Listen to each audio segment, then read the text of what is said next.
ശ്രീകണ്ഠൻ നായരെ ഷാജൻ ആരെങ്കിലും പിടിച്ചു പറിച്ചോ? അല്ലെങ്കിൽ ഷാജൻ ആരെങ്കിലും മുതൽ മോട്ടിച്ചോ? അല്ലെങ്കിൽ ഷാജൻ ആരെങ്കിലും ഷാജൻ കള്ളക്കടത്ത് നടത്തിയോ? ഒരു മാന്യത വേണ്ടേ? നിങ്ങൾ തമ്മിൽ വ്യക്തിപരമായിട്ടുള്ള പല വിഷയങ്ങളും ഉണ്ടാവാം, പക്ഷേ ഇതൊരു അവസരം കിട്ടിയപ്പോൾ ഞാൻ പറഞ്ഞു എന്നുള്ളതേ ഉള്ളൂ. ചാനൽ ഞാനത് അന്തമുട്ട് ഒരു ചാനൽ ഒരു ഗുണ്ടാ തലവനെ വിളിച്ച് ഇരുത്തി വിളിച്ചു വരുത്തി ചർച്ച ചെയ്യാണ്. എന്നിട്ട് ഗുണ്ടാ തലവൻ എന്നുള്ള വിശേഷം കൊടുത്തിട്ട് ആ കേസ് അന്വേഷിക്കുകയും അതിൽ ഈ CPM നേതാവ് ഒരു കുറ്റവും ചെയ്തിട്ടില്ല എന്നും CPM നേതാവിനെ വെള്ള പൂശിക്കൊണ്ട് റിപ്പോർട്ട് കൊടുക്കുകയും ചെയ്ത ആളാണ് ഈ MG സാബു എന്ന് പറയുന്നത്. ഇത്തരം ക്രിമിനൽ മൈൻഡുള്ള ആൾക്കാരാണ് ഒരു റിസോർട്ട് തുടങ്ങുന്നതെങ്കിൽ ആ റിസോർട്ടിൽ താമസിക്കുന്നവരുടെ ജീവനും അല്ലെങ്കിൽ അവിടെ വരുന്ന ആൾക്കാർക്ക്, സ്ത്രീകൾ ഉൾപ്പെടെയുള്ളവർക്ക് എന്ത് സുരക്ഷ? 3000-ലധികം ഗൂണ്ടകളെ, അതിൽ 2000-ലധികം ഗൂണ്ടകളും പിന്നെ ഏകദേശം ഐഡന്റിഫൈ ചെയ്തിട്ടുണ്ട്. ഈ ഐഡന്റിഫൈ ചെയ്തിരിക്കുന്നവരിൽ ഭൂരിപക്ഷം പേരും ഭരണകക്ഷിയായ CPM-ന്റെ പിന്തുണയുള്ളവരാണ്. ഇന്നതുവരെ ഇത്രയും അധികം പീഡനങ്ങളും കൊലപാതകങ്ങളും കുറ്റകൃത്യങ്ങളും മാലപിടിച്ച് പറയുന്നതിന് എത്രയോ ഇതാണ് നടക്കുന്നത് കേരളത്തിൽ. ഇത്തരം കുറ്റകൃത്യങ്ങൾ നടന്ന മറ്റൊരു സമയമില്ല, മറ്റൊരു സർക്കാരിന്റെ കാലത്തും ഇങ്ങനെ നടന്നിട്ടില്ല. നമസ്കാരം. കേരളത്തിൽ സാധാരണ ജനങ്ങൾക്ക് പോലും യാതൊരു സുരക്ഷിതത്വവും ഇല്ലാത്തൊരു സ്ഥിതിയാണ് ഇപ്പോൾ ഉള്ളത്.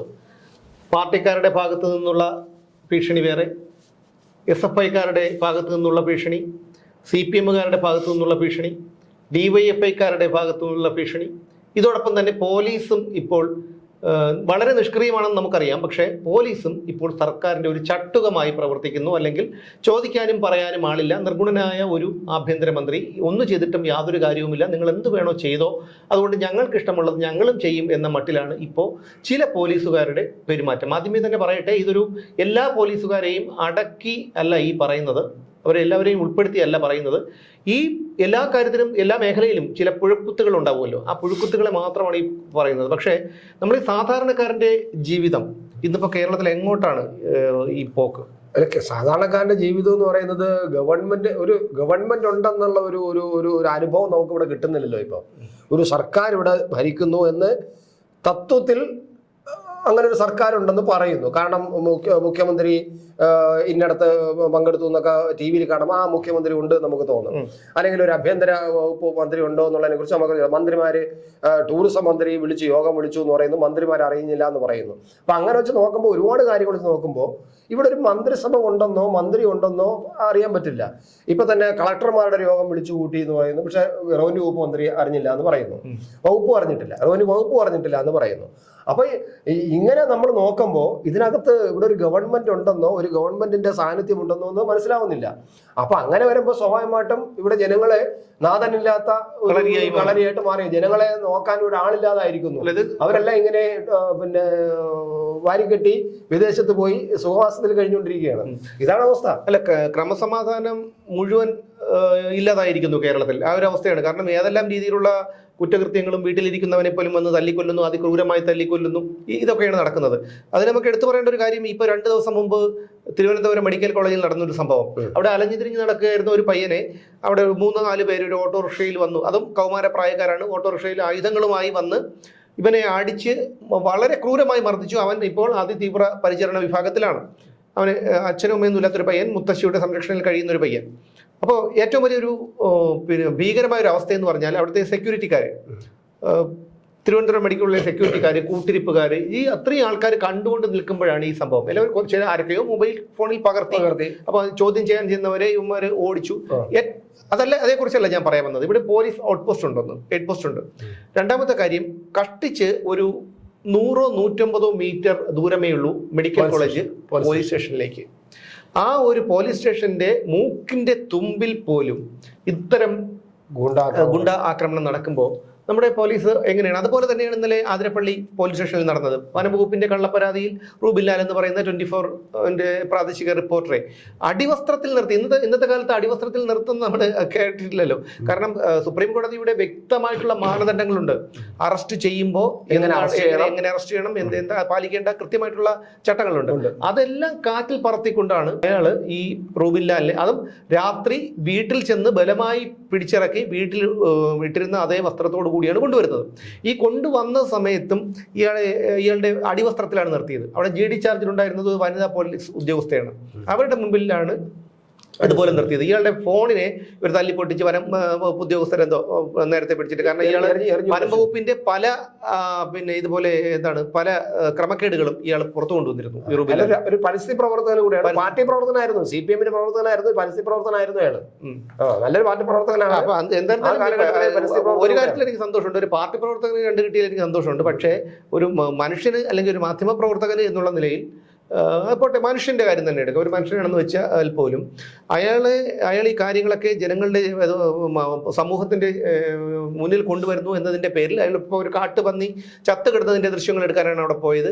അവിടെ വെച്ച് വനം വകുപ്പ് ഉദ്യോഗസ്ഥർ ഇയാളെ മർദ്ദിക്കുന്നു. അതിനുശേഷം ഇയാളുടെ മൊബൈൽ എടുത്ത് തോട്ടിലെറിയുന്നു. അവരെ കുറിച്ചുള്ള നിർണായക വിവരങ്ങൾ ആ മൊബൈൽ ഫോണിൽ ഉണ്ടായിരുന്നു എന്നാണ് അയാൾ പറയുന്നത്. അപ്പം ഇതിന്റെ ഭീകരമായ ഒരു അവസ്ഥ എന്ന് പറഞ്ഞു കഴിഞ്ഞാൽ ഈ ദൃശ്യങ്ങളടക്കം 24 അവരുടെ റിപ്പോർട്ടർ ആയതുകൊണ്ടാണ്. കാരണം ഇവിടെ പല മാധ്യമ പ്രവർത്തകർക്കും എന്തൊക്കെ ഒരു ചെറിയൊരു കേസുകളും അതും ഇതൊക്കെ വരുമ്പോൾ ആഘോഷിച്ചയാളാണ് 24-ന്റെ എല്ലാമായ ശ്രീകണ്ഠൻ നായർ. അത് ഞാൻ പറയാതിരിക്കാൻ വയ്യ. കാരണം എന്ന് വെച്ച് കഴിഞ്ഞാൽ അതൊരു മാന്യതയാണ്. കാരണം നമ്മൾ ഈ മുഖം പുറത്ത് കാണുന്നതല്ലല്ലോ, ഒരു മാന്യതയാണ്. മറുനാടൻ മലയാളിയുടെ ചീഫ് എഡിറ്റർ ഷാജൻ സ്കറിയ, അദ്ദേഹം ഉണ്ടായ കാര്യങ്ങളും PV അൻവറുമായിട്ടുള്ള വിഷയങ്ങളും അദ്ദേഹം കുറച്ച് ദിവസം കൂടെ മാറിയുന്ന കാര്യങ്ങളും ഒക്കെ നമുക്കറിയാമെന്നുള്ളതാണ്. ആ സമയത്ത് എന്നെയും സുദർശൻ നമ്പൂരി അറസ്റ്റ് ചെയ്തപ്പോൾ ഇതിൽ 24-ൽ പറഞ്ഞ വാർത്ത എന്ന് വെച്ചാൽ ഷാജന്റെ കൂട്ടാളിയെ ഷാജൻ എന്താണ് ശ്രീകണ്ഠൻ നായരെ, ഷാജൻ ആരെങ്കിലും പിടിച്ചു പറിച്ചോ, അല്ലെങ്കിൽ ഷാജൻ ആരെങ്കിലും മുതൽ മോട്ടിച്ചോ, അല്ലെങ്കിൽ ഷാജൻ ആരെങ്കിലും കള്ളക്കടത്ത് നടത്തിയോ? ഒരു മാന്യത വേണ്ടേ? നിങ്ങൾ തമ്മിൽ വ്യക്തിപരമായിട്ടുള്ള പല വിഷയങ്ങളും ഉണ്ടാവാം. പക്ഷേ ഇതൊരു അവസരം കിട്ടിയപ്പോൾ ഞാൻ പറഞ്ഞു എന്നുള്ളതേ ഉള്ളൂ. വ്യക്തിപരമായിട്ടുള്ള നിങ്ങളുടെ അടുത്തൊക്കെ ഒരു ബഹുമാനം ഉണ്ടായിരുന്നു. പക്ഷേ അത് ആ ഒരു ഇതോട് കൂടി നിങ്ങൾ വ്യക്തിവൈരാഗ്യമൊക്കെ ഇതിലോട്ട് കൊണ്ടുവരുമ്പോൾ ഈ സമൂഹം നിങ്ങളെ ശ്രദ്ധിച്ചുകൊണ്ടിരിക്കുകയാണെന്നുള്ള കാര്യം കൂടി നിങ്ങൾ മനസ്സിലാക്കണം. നമുക്ക് നിങ്ങളുടെ അത്ര വലിയ ആൾക്കാരൊന്നും അല്ല, നമ്മളൊക്കെ താഴേക്കിടയിലുള്ള സാധാരണ ആൾക്കാരാണ്. അപ്പോൾ ഒരു കൂട്ടാളി എന്നൊക്കെ പറയുമ്പോൾ ഇപ്പം നമുക്കും വേണമെങ്കിൽ പറയാം, ശ്രീകണ്ഠൻ നായരുടെ കൂട്ടാളിയെ അറസ്റ്റ് ചെയ്തു എന്ന് വേണമെങ്കിൽ നമുക്കും പറയാം, പോട്ടെ, അത് നമ്മൾ പറയുന്നില്ല. പിന്നെ ആ റൂബിലാലിനെ അറസ്റ്റ് ചെയ്തു. അദ്ദേഹത്തിൻ്റെ ഈ 24 ചാനൽ സംഘം അവിടെ വന്നിട്ട് കൃത്യമായിട്ട് അവർ ആ ക്യാമറ സൂം ചെയ്ത് ഈ കാര്യങ്ങളെല്ലാം എടുത്തിരുന്നു. അല്ല, കൃത്യമായിട്ട് നമ്മൾ അതിനെ വിമർശിച്ചേ പറ്റൂ. കാരണം അയാളെ അറസ്റ്റ് ചെയ്തതിനെ കുറിച്ചും അയാൾ നടത്തിയ പ്രവർത്തനങ്ങൾ വളരെ നല്ല പ്രവർത്തനങ്ങളാണ്. കാരണം വളരെ പരിസ്ഥിതി പ്രശ്നങ്ങളെക്കുറിച്ചും അവിടെ വനം വകുപ്പിന്റെ ഈ വല്ലാത്ത ഇടപെടലും അതിനകത്തുള്ള അഴിമതിയും ഒക്കെ കൃത്യമായിട്ട് അദ്ദേഹം പുറത്തു കൊണ്ടുവരികയും വിവരാവകാശങ്ങൾ വഴി അയാൾ പുറത്തു കൊണ്ടുവരികയും ചെയ്ത വ്യക്തിയാണ്. അപ്പോൾ ഈ ചാനലിന്റെ ഒരു പ്രതിനിധി എന്നുള്ളതിനേക്കാൾ ഉപരി ഒരു നല്ല ഒരു സാമൂഹ്യ പ്രവർത്തകനും പരിസ്ഥിതി പ്രവർത്തനം കൂടിയാണ് അദ്ദേഹം. അദ്ദേഹത്തിനെയാണ് രാത്രി വീട്ടിൽ പോയി അറസ്റ്റ് ചെയ്തെന്ന് പറഞ്ഞാൽ അതിന്റെ അർത്ഥം എന്താണെന്ന് അറിയാം. മുകളിൽ നിന്നുള്ള നിർദ്ദേശം വരാതെ പോലീസ് അങ്ങനെ ഇങ്ങനെ ഓടിച്ചെന്ന് അർദ്ധരാത്രി ചെന്ന് നിന്ന വസ്ത്രത്തിൽ പോയിക്കൊണ്ട് പോകില്ല. നമ്മൾ പലതും കണ്ടണം. മാങ്കൂട്ടത്തിന്റെ അറസ്റ്റ് ചെയ്ത് നമ്മൾ കണ്ടു, മാങ്കൂട്ടത്തിലെ PC ജോർജിനെ. അതെ, അതെല്ലാം മുകളിൽ നിന്നുള്ള കർശനമായ അതിനെല്ലാം ഒരേ ശൈലിയാണ്. അതെന്താന്ന് വെച്ചാൽ ഞാൻ പറഞ്ഞുതരാം. അത് ഇനി നീ ഇത് ആവർത്തിക്കരുത്. കാരണം വീട്ടിൽ ഉള്ള ആൾക്കാർ ഭയപ്പെടും. ഷാജൻ സ്കറിയെ അറസ്റ്റ് ചെയ്തപ്പോൾ തന്നെ അദ്ദേഹത്തിന് വേട്ടയാടി എന്ന് തന്നെ പറയാം. ഷാജൻ സ്കറിയെ വേട്ടയാടിയപ്പോൾ തന്നെ എന്തെല്ലാം ചെയ്തു. അവിടെ ഉണ്ടായിരുന്ന വനിതാ മാധ്യമ പ്രവർത്തകരുടെ പോലും നാത്തൂന്റെ വീട്ടിൽ വരെ പോയി പോലീസ് അരിച്ചു പറക്കി പരിശോധിച്ചു. ഇപ്പൊ എന്നെ തന്നെ അറസ്റ്റ് ചെയ്തത് എന്തിനാണ്? നമ്മുടെ കേസിലെല്ലാം നമുക്ക് വ്യക്തമായിട്ട് അറിയാം. കാരണം ഞങ്ങൾക്ക് മറുനാടനുമായിട്ട് ബന്ധപ്പെട്ടതുമല്ല. പക്ഷെ എന്നെ ഈ പറയുന്ന പിന്നെ മെഡിക്കൽ കോളേജ് CI ഹരിലാൽ, അയാള് പിന്നെ ഇവിടെ മുതൽ തിരുവനന്തപുരം മുതൽ ഹരിപ്പാട് വരെ എന്നെ ഫോളോ ചെയ്ത് വന്നിട്ടാണ് പിടിക്കുന്നത്. ഞാൻ ഒന്ന് വിളിച്ചു കഴിഞ്ഞാൽ പോവും, വിളിച്ചു കഴിഞ്ഞാൽ നമ്മളവിടെ പോകും. കാരണം നമ്മുടെ കേസിൽ പിന്നെ തെളിവെടുപ്പ് മൊഴിയെടുപ്പ് എല്ലാം കഴിഞ്ഞതാണ്. ഇനി അങ്ങനെയാണെങ്കിൽ തന്നെ 15-16ഓളം സ്റ്റേഷനുകൾ പിന്നിട്ടാണ് ഞാൻ ഹരിപ്പാടിയിൽ നിന്നത്. അപ്പോൾ അത്രയ്ക്ക് അതുപോട്ടെ, അതിനെക്കുറിച്ച് നമ്മൾ സംസാരിക്കേണ്ട കാര്യമില്ല.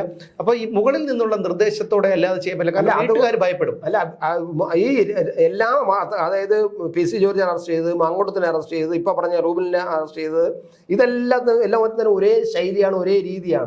അതിൽ നിന്നാണ് മനസ്സിലാക്കേണ്ടത് ഇതെല്ലാം ഒരിടത്തു നിന്നുള്ള നിർദ്ദേശം അനുസരിച്ച് കൃത്യമായിട്ട് ചെയ്യുന്നതാണെന്നുള്ളത് വ്യക്തമാണ്.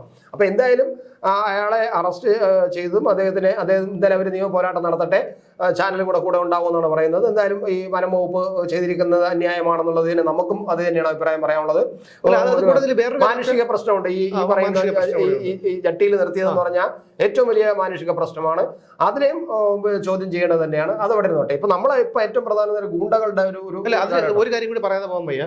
കാരണം എന്ന് വെച്ച് കഴിഞ്ഞാൽ വനം മന്ത്രിക്ക് ഇയാൾ പരാതി നൽകിയതിന്റെ അടിസ്ഥാനത്തിൽ വനം മന്ത്രി ഇതിനെക്കുറിച്ച് അന്വേഷിക്കാൻ പറഞ്ഞതിന് ശേഷമാണ് പോലീസ് കേസെടുക്കുന്നത്. മന്ത്രി പറയുന്ന ഉദ്യോഗസ്ഥന്മാരെ ഞാൻ മുമ്പും പറയാറുണ്ടല്ലോ, ഇവിടെ മന്ത്രിമാരൊന്നും ആരുമില്ല, ഉദ്യോഗസ്ഥന്മാരാണ് ഭരിക്കുന്നത്. ഇവിടെ ബ്യൂറോക്രാറ്റിക് ഭരണമാണ് നടക്കുന്നത്, ജനകീയ ഭരണമല്ല നടക്കുന്നത്. അല്ല കാരണം മന്ത്രിമാർക്കേ, കാരണം ഇവർ ഈ ഗ്രഹണി പിള്ളേർക്ക് ചക്കക്കൂട്ടം കണ്ടതുപോലെയാണ് പിണറായി മന്ത്രിസഭയിലെ മന്ത്രിമാര്.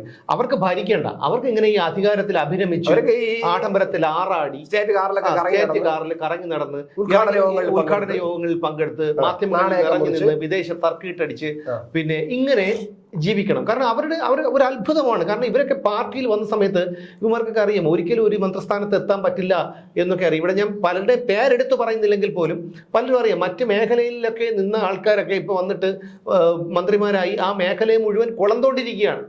മനസ്സിലായോ? ആ മേഖലയെ പേരെടുത്ത് പറഞ്ഞു കഴിഞ്ഞാൽ ചിലപ്പോൾ ശരിയാവില്ല. അതുകൊണ്ട് മേഖലയെ കുളം തോണ്ടിയിരിക്കുകയാണ്. അപ്പോൾ അവരൊന്നും ഒരിക്കലും ധരിച്ചിരുന്നില്ല ഞങ്ങൾക്ക് ഇത് ഒരു മന്ത്രിയാകാൻ പറ്റും എന്നുള്ളതെന്ന് പറയും ഒന്നൊന്നും ഇവർ ധരിച്ചിരുന്നില്ല.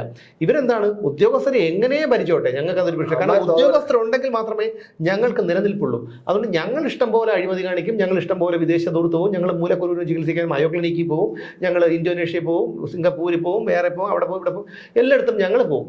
ഇതാണ് ഇവിടെ നടന്നു.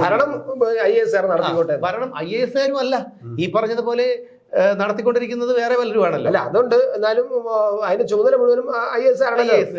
ഇപ്പൊ ഏറ്റവും പ്രധാന ടൂറിസം ഡയറക്ടർക്കാണ് അതിന്റെ ഉത്തരവാദിത്തം വന്നത്. അതും അതിന്റെ ഉത്തരവാദിത്തം അദ്ദേഹത്തിനാണ്. ഇവരാരും പൊളിറ്റിക്കൽ നേതൃത്വം അറിഞ്ഞില്ല എന്നൊന്നും നമുക്ക് പറയാൻ പറ്റില്ല ആ വിഷയത്തിൽ. അത് സ്പ്രിംഗ്ലർ കേസ് എടുത്ത് നോക്കിക്കഴിഞ്ഞാൽ നമുക്ക് അറിയാൻ പറ്റും. ഇയാൾ ബലിയാടാക്കി തള്ളിക്കളഞ്ഞിട്ട് പോകുന്ന ഒരു കാര്യമാണ്. അപ്പൊ കാരണം എന്നറിയാം, അദ്ദേഹം ഇപ്പം ടൂറിസം ഡയറക്ടർ 3 മാസത്തേക്ക് ലീവിന് പോയി 3 മാസം ലീവ് ചോദിപ്പിച്ചതാണ്. അല്ല ഞാൻ പറയുന്നത് ഇവരൊന്നും വിരമിക്കാൻ നേരെ ചൊവ്വേ വിരമിക്കാതെ ഇവരൊക്കെ അകത്ത് കിടക്കണമെന്നാണ് ഞാൻ പറയേണ്ടത്. കാരണം ഈ ജനങ്ങളുടെ നികുതി പണം എടുത്താണ് ഇവരുടെ ഈ സ്റ്റേറ്റുകാരൻ അതായത് ഉദ്യോഗസ്ഥരുടെ കാര്യം. രാഷ്ട്രീയക്കാർക്ക് വിവരമില്ല, 10 പൈസയുടെ വിവരമില്ല. പക്ഷെ നിങ്ങളൊക്കെ IAS ഒക്കെ അത്രയും ഉന്നത വിദ്യാഭ്യാസമുള്ള ആൾക്കാരല്ലേ. നിങ്ങൾ ചിന്തിക്കേണ്ടേ സാധാരണക്കാരുടെ ഒരു ജീവിതം അവരുടെ രീതികളൊക്കെ ചിന്തിക്കേണ്ട കാര്യമുണ്ട്. ഇവന്മാർക്ക് 10 പൈസയുടെ വിവരമുള്ള വെള്ളിയാഴ്ച ഇല്ലാത്തവന്മാരാണ് രാഷ്ട്രീയക്കാരന്മാർ. പക്ഷെ ഈ പറയുന്ന ഉദ്യോഗസ്ഥർ അപ്പൊ വിദ്യാഭ്യാസം കൊണ്ട് എന്താണ് നേട്ടം? അവരൊക്കെ ഒരു വകുപ്പിന്റെ സെക്രട്ടറി ആണെങ്കിലും അതിന്റെ മുകളിലൊരു രാഷ്ട്രീയ നേതൃത്വം ഉണ്ടല്ലോ, ഒരു ഭരണ നേതൃത്വം ഉണ്ടല്ലോ. അത് കേൾക്കാതിരിക്കാൻ പറ്റില്ല. അത് നമ്മുടെ സിസ്റ്റം, ജനാധിപത്യ സിസ്റ്റം അങ്ങനെയാണ് ഉണ്ടാക്കി വെച്ചിരിക്കുന്നത്. ആയിക്കോട്ടെ, എന്ത് നേതൃത്വം ഉണ്ടെങ്കിലും ഇവർക്ക് തന്നെ സംഘടനയുണ്ടല്ലോ. ആ സംഘടന ഇവരെല്ലാവരും കൂടെ ഒന്നിച്ച് നിന്നാൽ പിന്നെ ഞാൻ ചോദിക്കട്ടെ, വിദ്യാഭ്യാസം നേടുന്നത് കൊണ്ട് എന്താണ് ഗുണം? ഇത്തരം കാര്യങ്ങൾ കാണിക്കാനാണെങ്കിൽ നിങ്ങൾ IAS അല്ല IPS അല്ല, ഇനി അതിനപ്പുറം പോയിട്ട് ഒരു കാര്യവുമില്ല. കാരണം ഒരു സാധാരണ ഒരു 4ാം ക്ലാസ്സുകാരൻ്റെ ഒരു പിന്നെ പക്വത പോലും ഇല്ലാതെ ഇതുപോലെ പഠിച്ചിട്ട് എന്ത് ചെയ്യാനാണ്? സാധാരണക്കാരുടെ ജനങ്ങളെ നോക്കൂ, ആ സാധാരണക്കാരുടെ ജനങ്ങളിലേക്ക് താഴേക്കിടയിലിട്ട് നോക്കൂ. ഇവന്മാരെ നോക്കേണ്ട കാര്യമില്ലല്ലോ. കാരണം ഉദ്യോഗസ്ഥരെ അത് ചെയ്യേണ്ടത്. പിന്നെ അതുപോലെ തന്നെയാണ് ഇപ്പം നമ്മൾ പറയുന്ന വിഷയത്തിൽ മാറിപ്പോയി ഗുണ്ട വിഷയം. ഈ ഗുണ്ട വിഷയത്തിൽ തന്നെ തമ്മനം ഫൈസലിന്റെ വീട്ടിൽ പോലീസ് ഓപ്പറേഷൻ ആകുമായിട്ട് പിന്നെ അങ്കമാലി SI വരുമ്പോൾ അവിടെ DYSP ഇരിക്കുകയാണ്. അയാളുടെ ഒരു അവസ്ഥ ആലോചിച്ച് നോക്കണം. കാരണം 31-ാം തീയതി വിരമിക്കാൻ ഇരിക്കുകയാണ്. അയാളുടെ വിരമിക്കൽ ചടങ്ങിന് ഒരുക്കിയിട്ട പന്തൽ പോലും ആലപ്പുഴയില് അഴിച്ചു മാറ്റിയ ഒരു അവസ്ഥ. അയാൾ ഇത്രയും വർഷം ജോലി ചെയ്തപ്പോൾ ഇയാൾ എത്ര നിരപരാധികളെ. കാരണം ഈ തമ്മനം ഫൈസലും ഈ പറയുന്ന ക്രൈംബ്രാഞ്ച് DYSP എം ജി സാബുവും കൂടി വാഗമണ്ണിൽ റിസോർട്ട് തുടങ്ങാനിരിക്കുകയാണ്. മാത്രമല്ല MG സാബ് വേറൊരു കേസുണ്ട്. നമ്മുടെ ആലപ്പുഴയിൽ ഒരിക്കൽ ഒരു പച്ചക്കറി ലോറിക്കകത്ത് ലഹരി കടത്തിയ ഒരു സംഭവം, കായംകുളത്ത് മറ്റേ ഫൈസൽ ഷാജഹാൻ CPM-ന്റെ ഏരിയ കമ്മിറ്റി അംഗമൊക്കെ ആയ ആ കേസ് അന്വേഷിക്കുകയും അതിൽ ഈ CPM നേതാവ് ഒരു കുറ്റവും ചെയ്തിട്ടില്ല എന്നും CPM നേതാവിനെ വെള്ള പൂശിക്കൊണ്ട് റിപ്പോർട്ട് കൊടുക്കുകയും ചെയ്ത ആളാണ് ഈ MG സാബു എന്ന് പറയുന്നത്.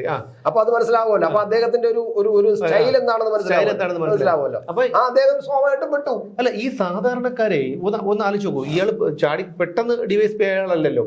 ഇയാൾ താഴെ SI പിന്നെ CI അങ്ങനെ വന്ന ആളായിരിക്കും. അപ്പൊ അങ്ങനെ വരുമ്പോ ഇവർ എത്രയോ നിരപരാധികൾക്ക് നീതി നിഷേധിക്കപ്പെട്ടിരിക്കുക ഇയാൾ കാരണം. കാരണം 2 പോലീസ് ഉദ്യോഗസ്ഥരെയും കൂടെ ഇയാൾ കൊണ്ടുപോയി എന്ന് പറയുന്നു. അതായത് സിനിമാ നടന്റെ 3 പേര് എന്റെ സുഹൃത്തായ സിനിമാ നടന്റെ വീട്ടിൽ പോവുകയാണ് എന്ന് പറഞ്ഞിട്ട് കൊണ്ടുപോകണമെന്ന്. എന്തോ ആയിക്കോട്ടെ. പക്ഷേ അയാളുടെ ഒരു അവസ്ഥ ഒന്ന് ആലോചിച്ചു. ഇയാളൊക്കെ ഇനിയിപ്പോ പട്ടിയുടെ വില ജനം കൊടുക്കും. സസ്പെൻഷൻ 31-ാം തീയതി അന്ന് ഇയാൾ വിരമിക്കാനിരിക്കുകയാണ്. ഇയാളുടെ പന്തല് വരെ അഴിച്ചു മാറ്റി കഴിഞ്ഞു. അപ്പൊ ഒന്ന് ആലോചിച്ചു അയാളുടെ കുടുംബാംഗങ്ങൾ ഈ ഒക്കെ എന്ത് ഇതായിരിക്കും. ഒരു ഡിവൈഎസ്പി ഒരു ഗുണ്ടയുമായി, കേരളത്തിലെ അറിയപ്പെടുന്ന ഒരു ഗുണ്ടയുമായി ചേർന്ന് വാഗമണ്ണിൽ വിരമിച്ചതിനു ശേഷം ഒരു റിസോർട്ട് തുടങ്ങാൻ പോകുന്നു. പിന്നീട് ആ റിസോർട്ട് തുടങ്ങിക്കഴിഞ്ഞാൽ അവിടെ ചെല്ലുന്നവരുടെ അവസ്ഥ എന്തായിരിക്കും നിങ്ങൾ ആലോചിച്ചിട്ടുണ്ടോ? ഈ ഒരു പിന്നെ ആൾക്കാരാണ്, ഇത്തരം ക്രിമിനൽ മൈൻഡുള്ള ആൾക്കാരാണ് ഒരു റിസോർട്ട് തുടങ്ങുന്നതെങ്കിൽ ആ റിസോർട്ടിൽ താമസിക്കുന്നവരുടെ ജീവനും അല്ലെങ്കിൽ അവിടെ വരുന്ന ആൾക്കാർക്ക്, സ്ത്രീകൾ ഉൾപ്പെടെയുള്ളവർക്ക് എന്ത് സുരക്ഷ? അവരുടെ ഉദ്ദേശം അങ്ങനെ ആയിരിക്കും, അങ്ങനെ എന്തെങ്കിലും ആയിരിക്കും. പക്ഷെ എങ്കിലും ഒരു കാര്യം ആലോചിക്കാം. നമ്മൾ ഇത് പറയുമ്പോൾ നിസ്സാരമായിട്ട് എനിക്ക് ഈ പറയുന്ന ഒരു തമ്മലം ഫൈസൽ എന്ന് പറയുന്ന ഗൂണ്ടയുടെ വീട്ടിൽ പോയി ഇയാള് സൽക്കാരം സ്വീകരിച്ചു എന്ന് പറയുന്നത് എനിക്ക് ചെറുതായിട്ട് കാണാൻ കഴിയുന്നില്ല. കാരണം എന്ന് വെച്ചാല് അത് എനിക്ക് അതിനോട് കുറെ കാലമായിട്ട് കൊച്ചിയിൽ, ഇതിനു മുമ്പ് ഞാൻ 2 പ്രാവശ്യം വാർത്തകൾ ചെയ്തിട്ടുള്ളതാണ്. കൊച്ചി വല്ലാത്തൊരു ഗൂണ്ട ഹബ്ബായിട്ട് മാറിക്കൊണ്ടിരിക്കുകയാണ് എല്ലാ തരത്തിലും. കൊച്ചി തീവ്രവാദികളുടെ കേന്ദ്രമാണ്, മയക്കുമരുന്നിന്റെ കേന്ദ്രമാണ്, ഈ പറയുന്ന വേശ്യാലയത്തിന്റെ ഒരു കേന്ദ്രമാണ്, ഗൂണ്ടാ പ്രവർത്തനത്തിന്റെ കേന്ദ്രമാണ്. അവിടുത്തെ സ്റ്റാർ ഹോട്ടലുകൾ പോലും അതിന്റെ ഒരു ഭാഗമാണ് കൊച്ചിയിലെ. അപ്പൊ അങ്ങനെ കൊച്ചി എന്ന് പറയുന്നത് വികസിക്കും തോറും വളരും തോറും ഒരു വല്ലാത്ത പ്രകൃതിയിലേക്ക് പെടും. നമ്മുടെ തിരുവനന്തപുരം സംഭവിച്ചുകൂടായില്ല. വിഴിഞ്ഞം തുറമുഖം വന്ന് കഴിയുമ്പം സുമേഷ് നോക്കിക്കോ, 1 വർഷം കഴിയട്ടെ, വിഴിഞ്ഞം ഒന്ന് കമ്മീഷൻ ചെയ്ത് റെഡിയായി വരട്ടെ. അത് കഴിഞ്ഞ് 1 വർഷത്തിനകത്ത് കൊച്ചിയെക്കാളും ഗുരുതരമായ ഒരു വല്ലാത്ത ഒരു അധോലോക കേന്ദ്രമായിട്ട് നമ്മുടെ തിരുവനന്തപുരം മാറുന്നുള്ളത് ഉറപ്പാണ്. കൊച്ചിയെക്കാളും വേറൊരു പിന്നെ നേട്ടം കൂടി ഇവിടെ ഉണ്ട്. കാരണം ഇവിടുന്ന് തമിഴ്നാട്ടിലേക്ക് പെട്ടെന്ന് കടക്കാനുള്ള വഴിയുണ്ട്, എല്ലാ സൗകര്യങ്ങളും ഉണ്ട്. മറ്റേ അങ്ങനെയല്ല. അപ്പൊ അതുകൊണ്ട് എനിക്ക് തോന്നുന്നത് കൊച്ചിയിൽ ആ സ്ഥാനം ചിലപ്പോൾ ഇനി ഒരു 2 വർഷം കഴിയുമ്പോൾ തിരുവനന്തപുരത്തിന് വരാൻ പോകുന്നത്. അതവിടെ ഇരുന്നോട്ടെ. നമ്മുടെ വിഷയം കൊച്ചിയെ നമ്മള് ഒരു അധോലോക കേന്ദ്രമായിട്ട് മാറിയിരിക്കുന്നു. ഈ തമ്മനം ഫൈസൽ എന്ന് പറയുന്ന ഒരു പിന്നെ ഗുണ്ട തലവൻ ഇപ്പോ വലിയൊരു കുപ്രസിദ്ധനല്ല, പ്രസിദ്ധനായിട്ട് മാറിയിരിക്കുന്നു. മറ്റേ ഗുണ്ടാ തലവൻ എന്ന് പറഞ്ഞാൽ കുപ്രസിദ്ധിയാണ്. ഇപ്പൊ അതൊരു പ്രസിദ്ധിയാണ്. കാരണം നമ്മുടെ ഒരു ചാനൽ, ഞാനത് അന്തമുട്ട്, ഒരു ചാനൽ ഒരു ഗുണ്ടാ തലവനെ വിളിച്ച് ഇരുത്തി വിളിച്ചു വരുത്തി ചർച്ച ചെയ്യാണ്.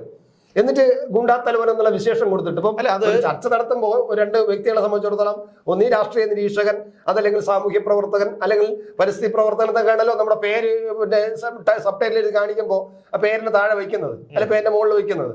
ഇതൊരു ഗുണ്ടാ തലവൻ എന്നത് വെച്ചുകൊണ്ടാണ് ഈ ചാനല് ചർച്ച നടത്തിയിരിക്കുന്നത്. ആലോചിച്ച് നോക്കുക. ഈ ഗുണ്ടാ തലവനെ റിപ്പോർട്ടർ ഫോണിൽ വിളിച്ചിട്ട് ഫോണിൽ കൂടെ ശബ്ദരേഖ എടുത്തിട്ട് കൊടുത്താൽ അതൊരു വാർത്തയാണ്. അത് കുഴപ്പമില്ല. എനിക്ക് തോന്നുന്നത് എൻ്റെ ഒരു ജേർണലിസം അറിയാവുന്നതുകൊണ്ട് എന്തുകൊണ്ടോ നമ്മളെ ഇത്രയും കാലത്തെ പരിചയം കൊണ്ട് അങ്ങനെ നമ്മൾ ചെയ്യും. ഒരു ഗൂണ്ടയെ എങ്ങനെ വിളിച്ച് സ്റ്റുഡിയോ, അത് മാത്രമല്ല ഇപ്പൊ പരമ്പരകളായിട്ട് ന്യൂസ് 18 ചാനലിൽ ചെയ്യും. ഒരു ചൂണ്ടയെ വിളിച്ചിരുത്തിയിട്ട് അതായത് ഇവർക്കൊരു താരപരിവേഷം കൊടുക്കുന്നു. അതായത് വർഷങ്ങൾക്ക് മുമ്പ്, എനിക്ക് തോന്നുന്നു ഒരു 10-20 വർഷങ്ങൾക്ക് മുൻപ് മനോരമ ശ്രീമാൻ എന്നൊരു മാഗസിൻ ഇറക്കി. അതിൽ എനിക്ക് തോന്നുന്നു 2-3 ലക്കത്തോടു കൂടി അത് അങ്ങ് നിന്നു. അന്നത്തെ വില 50 രൂപയാണ്. കാരണം മൾട്ടി കളറിലൊക്കെ ഇറക്കി. അന്ന് മൾട്ടി കളറൊക്കെ വലിയ ഒരു കാര്യമാണല്ലോ. ശ്രീമാൻ ഇപ്പൊ വനിത പോലെ ശ്രീമാൻ, അതിനേക്കാളും ഇപ്പോൾ ഈ ട്രാവലറൊക്കെ വരുന്ന ആ മാഗസിനൊക്കെ വരുന്ന അതേ ക്വാളിറ്റിയിലാണ്. അപ്പൊ അതിന്റെ പിന്നെ ഫ്രണ്ട് പേജ് തന്നെ 3 ഗുണ്ടകളെ കുറിച്ചുള്ള ഫീച്ചറായിരുന്നു. ഗുണ്ടുകാട് സാബു, തമ്മനം ഷാജി, ഗുണ്ടുകാട് സാബു, പിന്നെ വേറെ ഒരാൾ കൂടി ഉണ്ടായിരുന്നു. 3 ഗുണ്ടകളെ കുറിച്ചിട്ടുള്ളതായിരുന്നു. അതിന്റെ ഫ്രണ്ടിലെ അതിന്റെ കവർ പേജ് തന്നെ ഗുണ്ടുകാട് സാബു ഇങ്ങനെ തിരിഞ്ഞു നോക്കി നിൽക്കുന്ന ബ്ലാക്ക് ആൻഡ് വൈറ്റിലുള്ള ഒരു പടമാണ്. അത് ഒരുപാട് ആൾക്കാരത് വിറ്റുപോയി, പെട്ടെന്ന് തന്നെ അത് വിറ്റുപോയി ആ സംഭവങ്ങളെല്ലാം. പിന്നീട് വിമർശനങ്ങളൊക്കെ വന്നതിന് ശേഷം എന്തുകൊണ്ടോ അവർ പിന്നീട് അതിനെ 3 ലക്കത്തോടു കൂടി അവസാനിപ്പിച്ചു. മനോരമയ്ക്ക് അങ്ങനെ ഒരു ഇതുണ്ടല്ലോ. മനോരമയ്ക്ക് ഈ വിറ്റുപോയാൽ മതി, കച്ചവടമാണല്ലോ അവർക്ക്. ബാക്കി ഇവിടുത്തെ ഈ മാധ്യമ പിന്നെ എന്ത് പറയാം, അങ്ങനെയുള്ള ഒരു കാര്യം അവർക്ക് താല്പര്യമില്ല. അവർക്ക് വിറ്റു പോകണമല്ലോ, അല്ലെങ്കിൽ അങ്ങനെ ഒരു മാഗസിൻ ഇറക്കൂലല്ലോ. അതപ്പോ എന്തായാലും അങ്ങനെ നിൽക്കുന്ന ഒരു നാട്. അപ്പം പണ്ട് നമ്മളിത് കേട്ടിട്ടുള്ളത് ബോംബെയിലെ അധോലോക കേന്ദ്രത്തിൽ അവിടുത്തെ ചില ആൾക്കാരെ ഇതുപോലത്തെ ബൂസ്റ്റപ്പ് ചെയ്യുന്ന സിനിമകളും അവരെ നായകന്മാരായിക്കൊണ്ടിറക്കുന്ന സിനിമകളും അത് കഴിഞ്ഞിട്ട് അവരെ ഇതുപോലെ അവിടുത്തെ മാഗസിനിൽ ഇറക്കി വരുന്നതൊക്കെ നമ്മൾ കണ്ടിട്ടുള്ളൂ. നമ്മൾ കേരളത്തിൽ അതൊക്കെ നമുക്ക് വളരെ അപൂർവമായിരുന്നു. അപൂർവം ഇല്ല. പക്ഷെ ഇപ്പൊ അത് മാറിയിരിക്കുന്നു. സിനിമകൾ പോലും ഇപ്പോൾ ആവേശം എന്നുള്ള സിനിമയെ കുറിച്ച് പറയുന്ന കേട്ട് കഴിഞ്ഞാൽ അത്തരത്തിലുള്ള ഒരു രീതിയാണ്. അപ്പൊ ഇത്തരം കാര്യങ്ങൾ നമ്മുടെ നാട്ടിൽ മാറി മാറി വന്നിരിക്കുന്നു. പക്ഷെ ഇതിന്റെ എല്ലാം അടിസ്ഥാനപരമായിട്ട് ഞാൻ കാണുന്നത് ഇപ്പൊ എന്തുകൊണ്ടാണ് ഒരു പോലീസ് ഉദ്യോഗസ്ഥൻ ഇങ്ങനെ ഈ ഗൂണ്ടയുടെ വീട്ടിൽ പോവുകയും ഗൂണ്ടയായിട്ട് ഇതിന് ബന്ധം ഉണ്ടാക്കുകയും ചെയ്യുമെന്ന് പറഞ്ഞാൽ ഈ ഗൂണ്ടയും ഈ പോലീസ് ഉദ്യോഗസ്ഥരുമുള്ള ഒരു അന്തർധാരയും മാനസികമായ ഐക്യം ഉണ്ടായത് കൊണ്ടാണ്. എങ്ങനെയാണ് ഇവർക്ക് മാനസികമായ ഐക്യം ഉണ്ടാവുന്നത്? ഒന്ന്, നമ്മുടെ നാട്ടില് 3000 ചില്ലുവാണം ഗൂണ്ടകളുടെ ലിസ്റ്റ് ഉണ്ടാക്കിയിട്ടുണ്ട്. നമ്മുടെ ആഗ് പദ്ധതിയായിട്ട് ബന്ധപ്പെട്ട്, ഓപ്പറേഷൻ ആഗ് പദ്ധതിയായിട്ട് ബന്ധപ്പെട്ട് 3000-ലധികം ഗൂണ്ടകളെ ഉണ്ട്. അതിൽ 2000-ലധികം ഗൂണ്ടകളും പിന്നെ ഏകദേശം ഐഡന്റിഫൈ ചെയ്തിട്ടുണ്ട്. ഈ ഐഡന്റിഫൈ ചെയ്തിരിക്കുന്നവരിൽ ഭൂരിപക്ഷം പേരും ഭരണകക്ഷിയായ CPM-ന്റെ പിന്തുണയുള്ളവരാണ്. അതുകൊണ്ട് തന്നെ പോലീസിന് ഇപ്പൊ ഇവിടെ ഒരു ഉദാഹരണം പറയാം. നമ്മൾ കഴിഞ്ഞ ദിവസം ഇവിടെ കണിച്ചുകുളങ്ങര ഒരു റോഡിൽ ഒരാൾ യാത്ര ചെയ്ത് പോകുമ്പോൾ കാർ രാത്രി 10 മണിക്ക് തടഞ്ഞു നിർത്തിയിട്ട് ഗ്ലാസ്സിനെ ഇടിച്ചു പൊട്ടിച്ചിട്ട് തോക്കു ചൂണ്ടിട്ട് കൊന്നുകളയടാ എന്ന് പറഞ്ഞ് അതൊക്കെ പറഞ്ഞ് അവർ ഒരു സംസാരം നടത്തുന്നു. ഇയാൾ കൊണ്ടുവന്ന് പോലീസിൽ പരാതി കൊടുക്കുന്നു. പക്ഷെ ഇവർ തമ്മിൽ നേരത്തെ എന്തൊക്കെ തർക്കമുണ്ട്, അത് അവിടെ ഇരുന്നോട്ടെ, അതിപ്പോ നമ്മളെ അറിയണ്ട. പക്ഷെ ഇന്നലെ ഇയാൾ കൊണ്ടുവന്ന് പോലീസിൽ പരാതി കൊടുക്കുന്നു. തോക്ക് ചൂണ്ടി കൊല്ലുമെന്ന് ഭീഷണിപ്പെടുത്തി അതിൽ വണ്ടി ഓടിച്ചിരുന്ന ആള്, അയാളെ പേര് അഭിലാഷ് എന്നാണ്. അപ്പൊ അയാൾ കൊണ്ടുവന്ന് പോലീസ് പരാതി കൊടുക്കുന്നു. അപ്പൊ പോലീസിൽ പിന്നെ മാരാരിക്കുളം പോലീസാണ് അത് എടുത്തിട്ട്. മാരാരിക്കുളം പോലീസ് ചോദിക്കുന്നു, ആരാണ് പിന്നെ എന്താണ് സംഭവിച്ചത്? അത് ഇങ്ങനെയാണ് സംഭവിച്ചു. നിങ്ങളുടെ തോക്കൂലിന്റെ ആളിനെ അറിയാമോ? അറിയാം. കൂടെ ആരൊക്കെ ഉണ്ടായിരുന്നു? കൂടെ വേറെ ഒരാൾ 1-2 പേരുണ്ടായിരുന്നു. അവരെ അറിയാമോ? അറിയാം. ആരൊക്കെയാണ്? അത് തോക്കു ചൂണ്ടിയത് അനൂപ് എന്ന് പറയുന്ന ആളാണ്. 2 ഒരു മനോജ് എന്ന് പറയുന്ന ഒരാളാണ് കൂടെ ഉണ്ടായിരുന്നത്. പിന്നെ കൂടെ ഉള്ളവരെ എനിക്കറിയാം. അവരെല്ലാം പേരിൽ കേസെടുക്കണം. അപ്പോൾ പോലീസ് ഉടനെ പറഞ്ഞ എന്താണെന്ന് അറിയാം, അനൂപാണോ? വിട്ടുകളാ, പോയി മുട്ടാൻ പോണ്ട. ഇതാണ് വാക്ക്, വിട്ടുകളാ, മുട്ടാൻ പോണ്ട. അത് അവിടുത്തെ ഏരിയ കമ്മിറ്റി നേതാവിന്റെ, ഏരിയ കമ്മിറ്റി സെക്രട്ടറി മറ്റാണ് തോന്നുന്നത്, എന്നാലും ഏരിയ കമ്മിറ്റി നേതാവിന്റെ വേണ്ടപ്പെട്ട ആളാണ്. അല്ല, ഈ ചുക്കില്ലാത്ത കഷായം ഇല്ലെന്ന് പറഞ്ഞതുപോലെ അതുപോലെ ഞാൻ ഈ ഉദാഹരണം എന്തിനു പറഞ്ഞു എന്ന് പറഞ്ഞാൽ, ഇങ്ങനെയാണ് കേരളത്തിലെ സർവ്വ ഗൂണ്ടകൾക്കും, എല്ലാ ഗൂണ്ടകൾക്കും ഇത്തരത്തിൽ ഒരാളിന്റെ സംരക്ഷണം ഉണ്ടായിരിക്കും. അങ്ങനെ വരുമ്പോൾ അവിടുത്തെ പ്രാദേശിക പോലീസിന് ഇവർക്കെതിരെ ഒരു നടപടി എടുക്കാൻ പറ്റില്ല. ഈ മാരാരിക്കുളം പോലീസ് ഓപ്പൺ ആയിട്ട് പറഞ്ഞു, മറ്റൊരു പറയില്ല, മിണ്ടാതെ മാറി കേസെടുക്കാതെ ഒഴിഞ്ഞു മാറി അങ്ങ് പോകും. മാരാരിക്കുളം പോലീസ് മുട്ടിയാ നിനക്ക് പ്രശ്നം വരുകൊണ്ട് വിട്ടുകളാന്ന് പറഞ്ഞത് മാരാരിക്കുളം പോലീസ് നേരിട്ട് പറഞ്ഞു. ഇതങ്ങനെയല്ല. അപ്പം ഈ സംസ്ഥാനത്തിലെ മൊത്തം പിന്നെ പോലീസ് സ്റ്റേഷനിലും ഗൂണ്ടകൾക്ക് ഈ പാർട്ടിയുടെ, ഭരണകക്ഷിയുടെ, ആഭ്യന്തര വകുപ്പ് കൈകാര്യം ചെയ്യുന്ന പാർട്ടിയുടെ പിന്തുണ ഉള്ളത് കൊണ്ട് സ്വാഭാവികമായിട്ട് പോലീസുകാർ എന്ത് വിചാരിക്കും, ഞാൻ എന്തിനു വെറുതെ കിടന്ന് എനിക്ക് പിള്ളേരെ കരി വാങ്ങിക്കാനുള്ള ഒരു ജോലിയാണ് എനിക്ക് കിട്ടിയിരിക്കുന്നത്. അപ്പം ജനങ്ങളുടെ മുമ്പ് ഒരു ജോലിയാണ് എനിക്ക്, ഇതൊരു പിന്നെ സേവനമാണെന്നൊക്കെയാണ് ഞാൻ വിചാരിച്ചാണ് എന്നെ പഠിപ്പിച്ച്, അങ്ങനെയാണ് ട്രെയിനിങ്ങിനൊക്കെ എന്നെ പഠിപ്പിച്ചത്. ജനങ്ങളെ സേവിക്കണം, ജനങ്ങളെ ജീവന സംരക്ഷണം കൊടുക്കണം, നിങ്ങളുടെ മറ്റെല്ലാ ജോലിയേക്കാളും വളരെ പിന്നെ ഉത്തരവാദിത്വമുള്ളതും പ്രാധാന്യമുള്ളതാണ് നിങ്ങളുടെ ജോലി എന്നൊക്കെ പറഞ്ഞാണ് പഠിപ്പിച്ചാണ് ട്രെയിനിങ് കൊടുത്തത്. പക്ഷെ ട്രെയിനിങ് കഴിഞ്ഞ് തിരിച്ചിറങ്ങി വന്നപ്പം രംഗത്തൊന്നും മനസ്സിലായി, ഇതൊന്നും അവിടെ പഠിപ്പിച്ചതൊന്നുമല്ല, ഇത് പാർട്ടി നേതാക്കന്മാരൊക്കെ അല്പം സൗകര്യങ്ങളൊക്കെ ചെയ്തു കൊടുത്ത്, അവരൊക്കെ വേണ്ട എല്ലാ സൗകര്യം ചെയ്തു കൊടുത്തു കഴിഞ്ഞാൽ ഗൂണ്ടകളെയൊക്കെ കൂടെ ഒന്ന് തടയിരുന്നാൽ എനിക്ക് ജോലി ഉണ്ടാകാൻ സൂചിച്ച് എനിക്ക് പ്രൊമോഷൻ കിട്ടി എനിക്ക് പോവാം. അപ്പൊ പോലീസ് എന്ത് ചെയ്യും? അതിന്റെ ഭാഗമായിട്ട് സംഭവിച്ചെന്താണ്? ഇതുപോലെ ഈ ഗൂണ്ടകൾ വളർന്ന് കയറി വന്നു. പോലീസ് നിഷ്ക്രിയമായി. പിന്നെ അവരുമായി ബന്ധപ്പെട്ടു. കുഴപ്പമൊന്നും അല്ല. അതിൽ മറ്റൊരു കാര്യം വെച്ചാൽ നമ്മൾ എടുത്തു പറയേണ്ട ഒരു കാര്യം, ഈ എല്ലാവരെയും കൂടെ അടച്ചാക്ഷേപിക്കേണ്ട കാര്യം ഇല്ല, അടച്ചാക്ഷേപിക്കുകയും അല്ല. പക്ഷെ ഇത്തരക്കാര്യം ഞാൻ ആദ്യം പറഞ്ഞതുപോലെ വലിയൊരു വിഭാഗം പേരും വളരെ നല്ലവരാണ് പോലീസുകാർ. കാരണം അവർ വേറെ നിസ്സഹായരാണ്. അതുകൊണ്ടാണല്ലോ അവിടെ പോയി റെയ്ഡ് നടത്താൻ പോയതും അവിടെ കൈയോടെ പിടിച്ചതും പോലീസുകാരാണ്. ഒരു എസ് ഐ അയാൾ പഠിച്ച് ഞാൻ തന്നെ എനിക്കറിയാം, കേരളത്തിലൊരു ഒരു പ്രമാദമായ ഒരു കസ്റ്റഡി മരണ കേസിലെ പ്രതി എന്ന് ആരോപിക്കപ്പെട്ട ഒരു എസ് ഐ, അദ്ദേഹമായിട്ട് ഞാൻ ഒരുപാട് നേരം സംസാരിച്ചിരുന്നു. ഒരു പയ്യനാണ്. അദ്ദേഹത്തിൻ്റെ അമ്മ വളരെ കഷ്ടപ്പെട്ട്, അതായത് അച്ഛനില്ല, പശുവിനെ വളർത്തിയൊക്കെയാണ് അദ്ദേഹത്തിനെ പഠിപ്പിച്ചത്. ആ കക്ഷി ജോലിയിൽ കയറിയതിന് ശേഷം അദ്ദേഹം ഒരു ലോൺ എടുത്ത് വീടൊക്കെ വെച്ച്, അപ്പോൾ അവിടെ ആ സമയത്താണ് ഈ കേസിൽ പെടുന്നത്. അപ്പോൾ ആ മനുഷ്യനെ ഞാൻ ഒളിവിലായിരിക്കുമ്പോൾ, അതായത് ഈ കേസുമായിട്ട് ബന്ധപ്പെട്ട് അദ്ദേഹം കുറച്ച് മാറി നിന്ന സമയത്ത് ഞാൻ അദ്ദേഹത്തിനെ കണ്ടിരുന്നു. അപ്പോൾ പറയുന്നത് കേൾക്കണം. കാരണം അവരുടെ പ്രതീക്ഷ ഇതിലാണ്. അവരെന്ത് ചെയ്യാൻ പറ്റും? കാരണം ലോൺ എടുത്ത് വീട് വെച്ചു, ഒരു മാസം ഇത്ര രൂപ അതിനടയ്ക്കണം, പിന്നെ എന്തെങ്കിലും ഒരു സേവിങ്സ് വേണം, പിന്നെ വീട്ടു ചെലവുകൾ, അത് ഇത് ചപ്പ് ചവറുതൊക്കെ ഇതിനകത്ത് ഒന്നും കാണില്ല. പിള്ളേർ വളർന്നു അവർക്ക് ഒന്നും കാണില്ല. അവർ ഈ കാക്കി ഇട്ടത് തന്നെ ഒരു സ്വപ്നത്തോടു കൂടിയാണ്. അപ്പൊ അവരുടെ എന്താണ് നേതാവ് പറഞ്ഞ അനുസരിച്ചില്ലെങ്കിൽ സസ്പെൻഷനിലാവും. പിന്നെ അവരുടെ ഈ തിരിച്ചടവുകളും മറ്റു കാര്യങ്ങളും എല്ലാം മുടങ്ങും. അങ്ങനെ മുടങ്ങും വരെ അവർ വഴങ്ങി പോവുകയാണ് പലരും. നമ്മളൊക്കെ അറിഞ്ഞിട്ട് ഇവരുടെ മനുഷ്യത്വം ഞാൻ ഒരുപാട് അനുഭവിച്ചിട്ടുള്ളതാണ്. പോലീസുകാരുടെ വളരെ നല്ല ആൾക്കാർ, വളരെ ദൈവത്തിനെ പോലെ ഉള്ള സ്വഭാവമുള്ളവർക്ക്. പേര് ഞാൻ എടുത്ത് പറയുന്നില്ല, കാരണം എന്ന് വെച്ചാൽ അങ്ങനെയാണ്, പേര് നമുക്ക് എടുത്ത് പറയുന്നത് ശരിയല്ല പല കാര്യങ്ങളിലും എന്ന് വെച്ച് എനിക്ക് അങ്ങനെ ഒരു അനുഭവമുണ്ട്. പക്ഷേ ഇത്തരക്കാരെന്ന് പറഞ്ഞാൽ പോലീസിന്റെ ഒരു പുഴുക്കുത്ത് തന്നെയാണ്. അതിന്റെ കാരണവും ഈ സംസ്ഥാന പോലീസ് അതാണ്. അതിന്റെ അടിസ്ഥാനപരം എന്ന് പറയുന്നത് ഈ രാഷ്ട്രീയ നേതൃത്വത്തിന്റെ പിന്നെ എന്ത് പറയാം മൂല്യച്യുതി ഇല്ലാതായതും അത് ജീർണിച്ചതുമാണ്. അതിന്റെ ഭാഗത്താണ് പോലീസിനെ സംഭവിച്ചത്. അല്ല പോലീസിനെ നമ്മൾ കുറ്റം പറയേണ്ട കാര്യമില്ല. സംസ്ഥാന പോലീസ് മേധാവി എന്തിനാണ് ഇങ്ങനെ ഒരു മനുഷ്യൻ, എന്തിനാണ് ഈ ഇതുപോലെയാണ് നേതൃത്വത്തിന്റെ രാഷ്ട്രീയ ഇടപെടലുണ്ടാവും. TP സെൻകുമാർ പിണറായി വിജയന്റെ കണ്ണിലെ കരടായിരുന്നു. അതുകൊണ്ട് അദ്ദേഹം പെൻഷനായപ്പോൾ അദ്ദേഹത്തിന് ഒരു സ്ഥാനമാനങ്ങളുമില്ല. ഈ പറയുന്ന ലോക്നാഥ് ബെഹ്റ അദ്ദേഹത്തിന്റെ പെറ്റായിരുന്നു.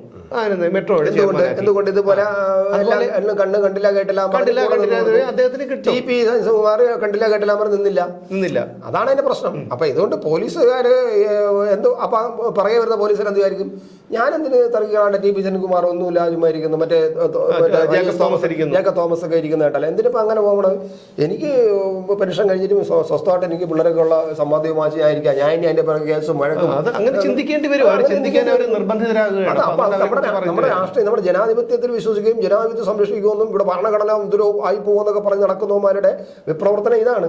അപ്പൊ ഇതാണ് നമ്മുടെ നാട്ടിലെ ഏറ്റവും വലിയ ശാപം എന്ന് പറയുന്നത്. പക്ഷേ മറ്റൊരു കാര്യം ഇതിലിപ്പോൾ നമ്മൾ ഇതിൽ കാണേണ്ട ഏറ്റവും ഭീകരമായ ഒരു കാര്യം എന്ന് പറഞ്ഞാൽ പിന്നെ സാധാരണക്കാർക്ക് നീതി നിഷേധിക്കപ്പെടുന്നു എന്നുള്ളതാണ്.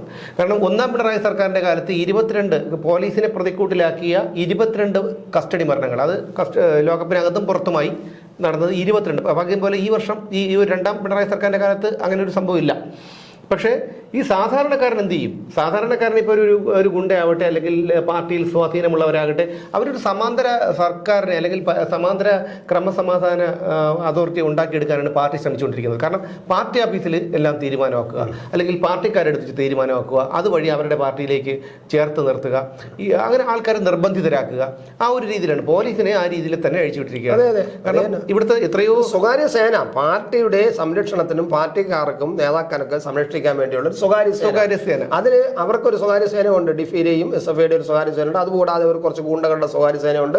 അവരെല്ലാം സംരക്ഷിക്കേണ്ട ചുമതലയാണ് പോലീസ്. അതിന് ബംഗാളിലെ അതേ അവസ്ഥയാണല്ലോ. ബംഗാളിലെ ചരിത്രം നമ്മൾ സോവിയറ്റ് പോയാൽ പോലെ ഇതിനെക്കാളും ഗംഭീരമായിട്ടില്ല. പക്ഷെ നമ്മൾ ഈ ബംഗാളിലെ അതേ അവസ്ഥയാണ് കേരളത്തിൽ ഇപ്പോഴും നടന്നുകൊണ്ടിരിക്കുന്നത്. അപ്പോൾ ഇതിലൊക്കെ നമ്മൾ കാണേണ്ട ഒരു കാര്യം എന്ന് വെച്ചാൽ നമ്മൾ ആരും സുരക്ഷിതരല്ല. ഇവിടെ ഒരു സാധാരണക്കാരും ഒന്നുകിൽ ഗുണ്ടകളാവണം, അല്ലെങ്കിൽ ഈ പറയുന്നത് പോലെ പാർട്ടിയുടെ എന്തെങ്കിലും ചേർന്ന് എന്തിനും തയ്യാറായി നടക്കണം.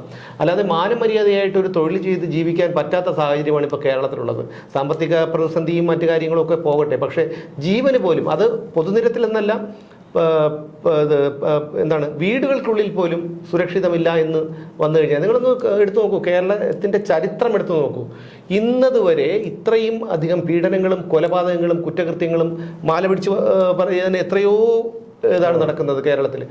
ഇത്തരം കുറ്റകൃത്യങ്ങൾ നടന്ന മറ്റൊരു സമയമില്ല, മറ്റൊരു സർക്കാരിൻ്റെ കാലത്തും ഇങ്ങനെ നടന്നിട്ടില്ല.